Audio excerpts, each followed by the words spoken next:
My name is Danny Katz, and I'm the Executive Director of CoPIRG, the Colorado Public Interest Research Group. And today I have the immense pleasure and honor of speaking with the Executive Director of CDOT, the Colorado Department of Transportation, Shoshana Liu. Director Liu, thank you very much for joining me today. My pleasure. Thank you for having me. Absolutely. So today we are going to talk about the Main Streets program, which I think is really a model for the whole country. But before we dive into that, I'm not sure how many people know you very well. So I'd love to just ask you right off the bat if you could talk a little bit about, you're the executive director of CDOT, but how did you get into the business of transportation? Great. Well, first, thank you so much for having me. And it's a pleasure to be here to talk about this program, which is, I think, near and dear to many of us. It's really something that we're very proud of. And as you say, I think is a model for the country. So, a little bit about myself. I've worked in transportation for many years and in kind of placemaking for a lot more. I kind of got into the policy world, right after graduate school. I studied history, so have sort of a, humanities background. But by way of the Metropolitan Policy Program at the Brookings Institution, for those of you who don't know it, I like to say that they were into GIS before it was cool. It was a place where the kind of whole orientation was around, thinking about the institutions that anchor our lives and how they come together, through infrastructure, through, the investments that we make in institutions, and, through thinking about places as kind of holistic organisms that transcend municipal and state and local lines. That kind of taught me sort of the discipline of thinking about a lot of policy issues that impact the built environment. And, I've kind of gone back and forth between budgets and public finance and sort of infrastructure and natural resources, which may sound like they have nothing in common, but actually, it's a point of intersection where you can get a lot done if you can think about both, what you build, how you build it in a way that's respectful of the environment, and then how you pay for it. And that's kind of where my sweet spot. And I, many years in, still refuse to answer the question, are you into finance or infrastructure? Both. That's great. It's great to hear that you started as a history major. I, too, was a history major. So it's great to see history majors doing great work in the world right now. And, fans of the 106 and 4F program everywhere. Exactly. So before we talk about the Main Streets program, I think the other piece of context that's helpful to know is just, for a lot of people, CDOT might seem like, okay, you're the interstate agency, but your responsibility, the amount of the transportation infrastructure is so diverse, and the different modes that you have responsibility for. Can you talk just a little bit about just CDOT's overall responsibility and the different things you're juggling? Sure. So a lot of things come back to being a history major. When you think about state departments of transportation, and frankly, the federal Department of Transportation and how they happened, they did start out as organizations that were focused on the interstate. The bureaucracies that run transportation were literally established out of the same sort of laws and sets of funding streams that established the interstate. If you look at when the U.S. Department of Transportation was established, when CDOT and its kind of semi-final iteration were configured, it was all in the 50s and 60s, and it all came out of the major actions that established the interstate system. And the interstate system is one of the things that makes our country function as a network. It's of critical economic importance to all of us, but it's not the only thing that we do, and it's not the only way that we move. And I think when you think about how the interstate fit in a moment in history, it was post-war, right? It was during a time when people were moving out of cities, by design, in a way that was often very hostile to the cities themselves. And, we've all seen the evidence of that in the downtowns that we love, right? Almost every city has a highway that runs through it, because that era of the 50s and 60s was about getting out of cities, not about bringing them together. So what that leaves us with is a sort of superstructure that we have, right? And that's very important, and that we all sort of rely on, probably more than we realize. But that also sometimes cuts through the places we love and doesn't bring them together, and doesn't always focus on giving us the options that we need to not be in our cars. So I think CDOT, like many of our counterparts, has increasingly kind of been challenged to think about that space where it's not just about the interstate system, but about how we use roads and use public space and infrastructure in ways that bring our lives together, however we choose to move, right? Or however we choose to move via a variety of modes. Most of us don't just travel one way, and instead of thinking about it as binaries between, cars and buses and scooters and, what have you, recognizing that people have multivariable lives where we need to be able to kind of move in our own neighborhoods, move outside of our neighborhoods, get goods that come in that we didn't bring in ourselves, in Colorado, recreate in places that you really couldn't get to without roads. All of that has to inform our thinking about how we make choices in transportation. Absolutely. I have to think Colorado must have one of the most complicated transportation systems to manage because of the different, the mountain passes and the plains. And I don't know. I'm just curious. How is this one of the more challenging ones given our geography and population growth and all that? I think it is. I mean, my main basis for comparison is the Northeast, which, let's just say that you don't have the same kind of robust avalanche mitigation program in Rhode Island, where I worked prior to here. I think the combination of the harsh terrain, but also the ways that we built communities around it, make it one of the more dynamic places, right? I-70 was not built, absent the fact that there were mountains. Like there was a choice at the time, again, goes back to that era of the 50s and 60s to build I-70 exactly where we did, in part to build the ski economy.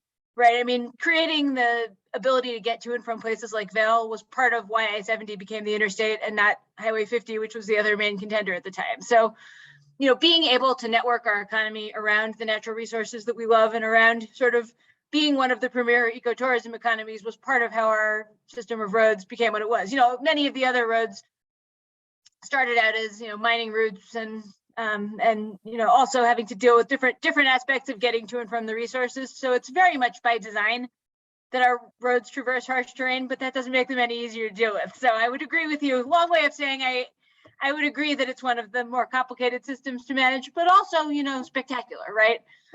Glenwood Canyon gives us all a run for money, but I would hazard it's one of the most beautiful places anywhere in the nation's highway system.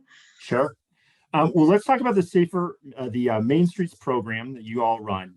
I'm a huge fan of this program. Again, sort of centering people in our transportation system. The Main Streets program to me is all about putting dollars into things that makes our streets more people friendly. I live very close to a CDOT highway that also acts as our neighborhood's main street. And so there's homes and businesses and schools and parks. There's a lot of people trying to access those places. There's a lot of people who are just trying to live their lives. And so to me, the kinds of things that are so critical when all those people are also interacting with people who are in cars in a limited space, it's critical that we have sidewalks and bike infrastructure and safety improvements and ways to ensure that different modes can operate, including transit. And so I'm a big fan of the Main Streets program, really diving in and putting dollars in those places. I guess I'm curious, kind of where did this Main Streets program start from? Because it's only been around for a year or two. So I would say that this program is one of the unexpected silver linings of us all living through COVID. I mean, it sort of started in two ways, right? There was a piece that we put in the initial 10-year plan, CDOT's capital plan, that was about the Denver metro area specifically and projects that were kind of conducive to multimodal use. But the program that I actually think has generated more creativity is this little program that started as, I think it was $4 million that we sort of carved out of our state allocation of the multimodal fund, because it was clear in the sort of early months of COVID that we needed a way to help our downtowns everywhere in Colorado get through, right? Everyone was sort of suddenly realizing that without the normal cadence of commerce, the town square in every literal and proverbial town was kind of at risk. And the way to keep businesses alive was to move restaurants outdoors, to make it possible for a small business to move its racks outside so that people could transact semi-normally, and you needed the roads to do that. And I think there was a recognition in many parts of the country that this was a way to keep life sort of normal. I don't know of any other state DOT that embraced it quite the way we did at that time, and we carved a small portion of our budget. But with it came the idea that it was sort of giving the state's blessing for our partners to do this, sometimes even on the state highway system. And, it started with grants that were, very small by CDOT standards. $50,000 were the original grants. And, my first observation from this program, kind of coming from my budget hat, I've never seen so much creativity come out of such small grants. I mean, it was kind of remarkable how much we got out of those investments in every corner of the state. And, Denver and Boulder were using them, but so were,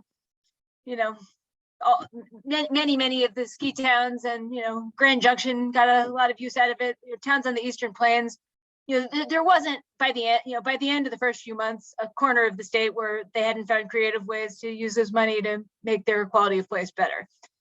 And at first the investments that were being made were kind of small. I mean, they were mostly putting up bollards in a place like Frisco, right, to be able to use the downtown area so that people could do business outside around the recreation economy. It was, lighting in areas where it was just dark, really sort of glorified Christmas lights so that people could feel safe being outside. Yep. Heating tents so that, you could walk in areas where that might otherwise not be so pleasant in the winter. Mm-hmm. And they were envisioned at first as often these temporary things, but they kind of got people thinking differently about their downtowns, and the demand just percolated. And last session, the legislature, at Governor Polos's urging, really helped us grow this program very quickly. And the kind of creative imagination that's come out of it has just been boundless. Yeah. They're totally driven by local character and demand. They range from everything from sort of more structural stuff like connecting paths through parks so that people can get from point A to point B, to development around transit stations that all have kind of a downtown hook, to expanding the permanence of some of these things that just allow us to sort of keep more of our business outside, which, I think we will come out of these few years with a acceptance that that's a normal and an okay way to use space. And that's Absolutely. pretty cool. Absolutely, totally. And I've seen and enjoyed some of those investments in my own neighborhood. I think it's a great example of what you said, sort of small investments having a big impact on the quality of life. You mentioned it though, kind of size of, the scope of the program. How big is it right now? I mean, how much dollars are we talking about? At the moment, we're sort of in the tens of millions, and because we were able to negotiate some more funding for this program into the big transportation bill, Senate Bill 260 last year, and that doesn't all come at once. So, I think we have another round of about $20 million of grants that's about to go out to cycle. We just did an award of about that magnitude. And then we've kept the small grants ongoing because we think that one of the things that's important about this program is that it's not just a one and done. There's sort of always this opportunity for partnership with CDOT to try out an idea. Absolutely. And so you mentioned partnerships. So a lot of times you're working with local governments and communities. What do you look for in proposals? And do you have a couple examples of ones you're particularly excited about that we're going to see soon? I mean, I think we've looked, and again, we have a version of the program for smaller ideas, which is, an opportunity to do things quickly and sometimes experiment. And then we've been having rounds that are larger, sort of $1 to $2 million grants that are things that are going to be a little more permanent. For the smaller grants, the sky's kind of the limit in terms of what we've been willing to entertain. And, I think we've got everything from, like I said, lighting, to outdoor, making sure that outdoor commerce is safe. A lot of those sort of cordoning off of areas around main streets where the businesses have moved outside. Some public art. We've been doing some of that around places to help. We're working with the group around Colfax near the CDOT headquarters to use some of this funding to do a kind of public art installation under a rather ugly segment of the viaduct. That happens to be right near our office, and it's a district where there's been a desire to do this for a long time.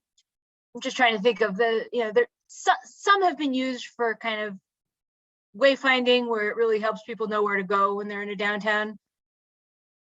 And I think, let's see, we've had Colorado Springs did a pretty cool little e-bikes program. That was a neat one. So there's just been a broad range.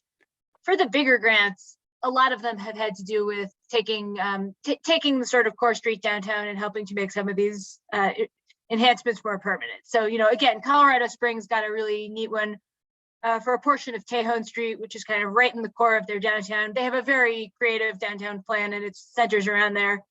And it's, part of it is allowing for some of these outdoor uses to continue in a more permanent fashion. Montrose got a really nice grant again for sort of turning one of their streets into more of a main street. There's a one that's really cool in Aurora that sort of bump outs, sort of not right on Colfax, but in that area nearby, to help them, keep that area vibrant and conducive to multimodal use. And that's, it fits right into Aurora's bigger plan for that area. God, there have been so many of them. It's almost hard to keep track. There's well over 100. Yeah, well, and it's so exciting. I've looked through the projects and seen the pictures and talked to a number of the local government leaders who've gotten them. And it really is the kinds of things, it really does seem like the investments are helping to make people feel more comfortable to live their lives on our streets, whether they're walking, whether they're biking, whether they're just trying to cross the street, sidewalks, bike infrastructure. It's impressive, and I'm really excited to see them.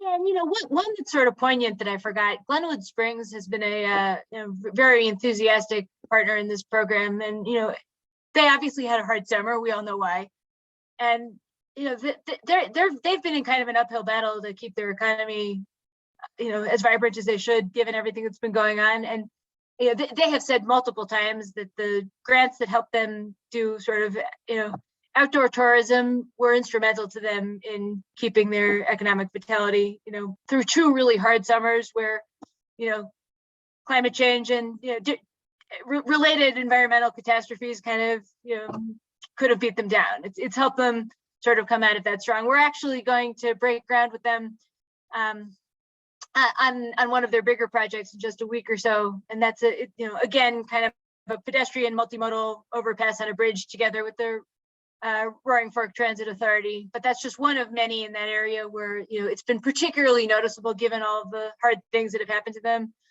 How being able to focus on their downtown has kept them strong through a very difficult set of circumstances on a lot of levels.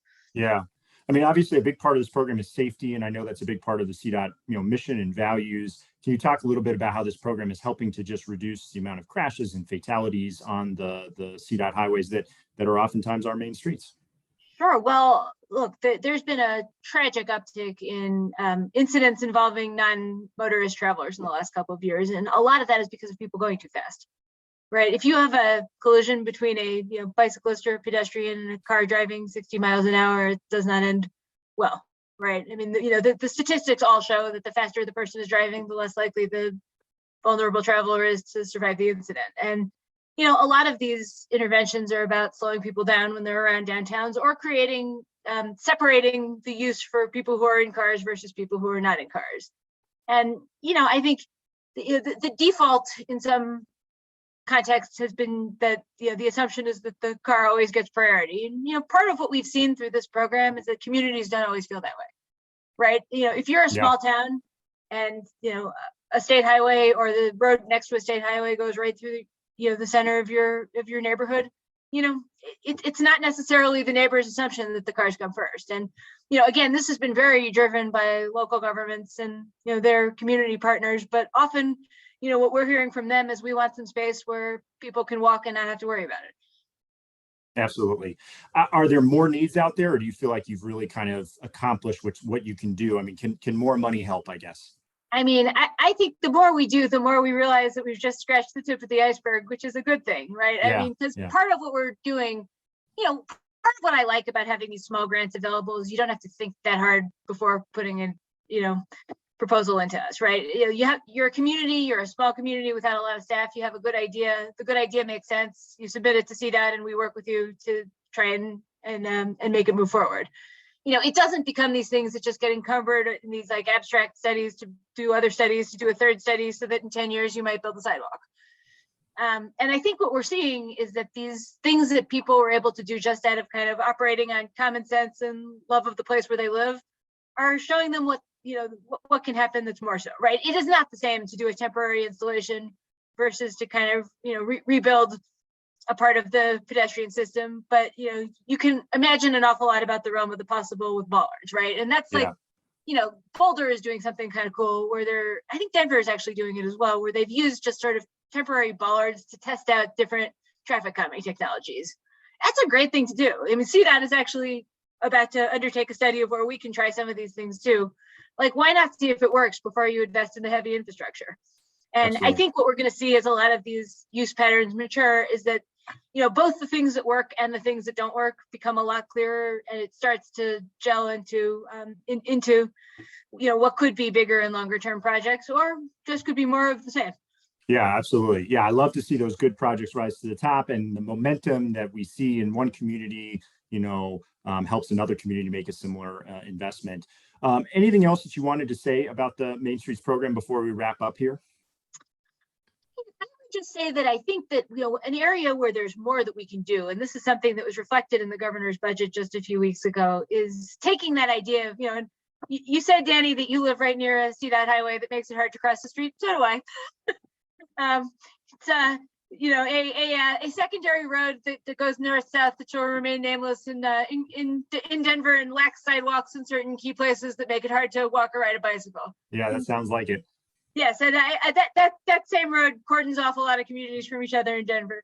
As we think about what these things could mean, thinking about how you do those bigger, kind of improvements to the roads like Colfax and Colorado and, Federal and Sheridan, in places like, not just, Denver and Aurora and, Boulder, but also, Grand Junction and Montrose and the Roaring Fork Valley and areas like that. There's an opportunity to really start to think about how we weave multimodal use and particularly transit into a lot of these corridors. So there's a program in the governor's budget that is called, I believe, Multimodal Main Streets. And the idea of that is to sort of take this to the next level and say, like, okay, we're starting to think about these sort of city streets that are also state highways as part of our network of places where people live. Like, how do we truly make these places multimodal? So that we and all of our neighbors don't see the roads as obstructions, but as part of our communities.